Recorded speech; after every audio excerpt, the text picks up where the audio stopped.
Good morning, class. Today we are doing chapter number 6, ratio and proportion. What is ratio, children? A ratio is a relationship between two quantities, children, of the same kind, underline this thing, with same unit, underline this, and is obtained on dividing first quantity by the second quantity. And the symbol we use for ratio is this, and it is put between the two quantities to be compared. Which you are comparing, you will put this symbol between those two, like the ratio between 15 kg and 20 kg. You'll put this sign. This is called is to.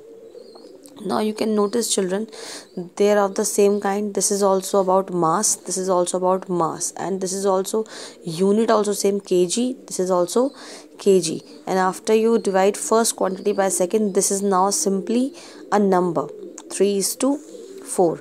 Now let us read some facts about it. The two quantities must be of the same kind.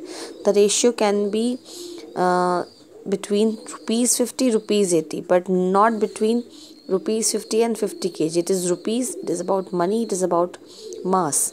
The ratio between 3 and 4 is written as 3:4 or 3/4. In the ratio 3:4, the first term is called antecedent and the second term is called consequent. Okay, in a ratio, antecedent and consequent are co-prime. Co-prime means their HCF is 1. Let the antecedent be 5 and consequent be 8. So corresponding ratio will be, children, 5:8. A ratio is a pure number, children. In order to find ratio between two quantities, both the quantities must be in the same unit. This same kind, now same unit means this is also length and this is also length, but it is in centimeters and it is in meters, so they should be in same unit.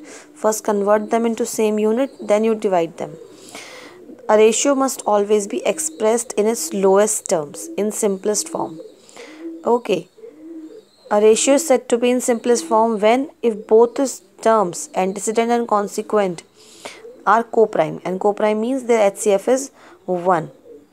The ratio 4:5 is simplest because their HCF is 1. But 6:8 is not simplest, children, because their HCF is 2, children. Means it can be made more simple. So if we divide 6 and 8 by 2, we'll get 3:4. Now this is a simple in its simplest form. It has no unit. Ratio has got no unit. It's simply a number. Now these were some facts about ratio. We have read it. Now we'll do the examples.